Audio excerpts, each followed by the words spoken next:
没有狂犬疫苗的古代，被疯狗咬了怎么办？同样是清洗伤口、打疫苗，我们古人的这种做法领先了洋人1500多年。狂犬病是世界上最可怕的疾病之一。狂犬病一旦发病，它的致死率几乎是100%。人在被病犬感染了以后，狂犬病毒会首先在伤口附近的肌肉组织中生存繁衍，然后通过神经末梢进入神经系统，从四肢的神经开始往上爬，最后侵入大脑中枢神经系统。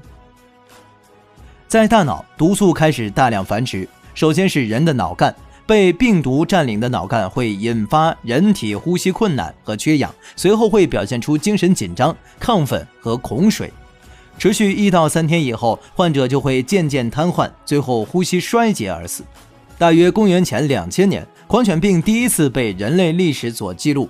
记录它的是公元前1930年前的埃沈农纳的《美索不达米亚法典》中，书中的法令规定，狗主人应当采取防御措施，防止病犬咬人。如果有人被病犬咬伤后死亡，狗主人将被罚款。古希腊哲学家在公元前400年提到，狂犬病是一种不可治愈的疾病。亚里士多德在其著作中写道，狂犬病能使动物发疯，无论什么动物，只要被狂犬病的疯狗咬伤后，都会患上这种疾病。对于疯狗本身及对任何被它咬伤的动物而言，这种病都是致命的。罗马时期的名医塞尔萨斯最早使用了病毒一词来描述狂犬病。他已经意识到传播狂犬病病毒的来自动物的唾液，可是之后持续的1000年内，欧洲始终没有得出正确的治疗方法。法国记载，在公元900年，里昂的一只狂熊一次就咬伤了20人。1271年，西欧全狼中爆发狂犬病，疯狼进村攻击人畜，使得至少30人死于狂犬病感染。1500年，西班牙疯犬入侵，死伤无数。1586年，奥地利出现疯犬，又杀死一大批人。1604年，巴黎狂犬病广为传播，恐怖气氛笼罩了整个巴黎。1851年到1877年，光法国就有776人死于狂犬病。同时期的中国也同样遭受着狂犬病的侵袭。相对于欧洲的病毒蔓延，在2500年前的战国时期，中华人民就已经意识到了狂犬病的存在，并采取了驱逐疯狗的方法。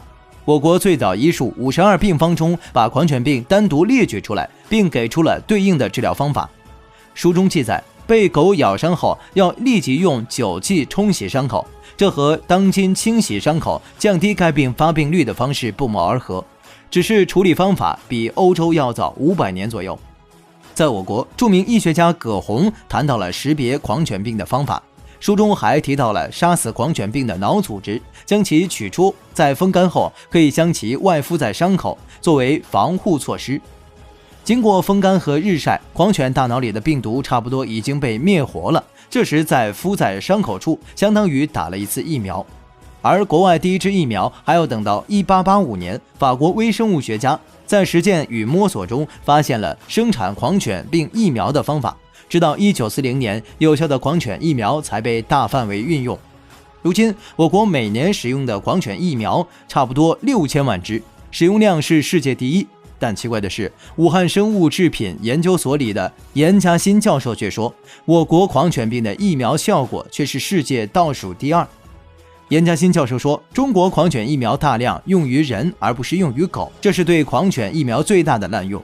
狂犬病的传染源90%以上来源于狗，但对传染源置之不理，而疯狂给人打针，这从根本上来说就是错误的。街上的流浪狗如果能采取更严厉的管理办法，或许能减少不少狗伤人事件。对于爱狗人士而言，这也是一个很好的表现机会，把流浪狗领回家，给他们打疫苗，不仅给了流浪狗一个家，还造福百姓。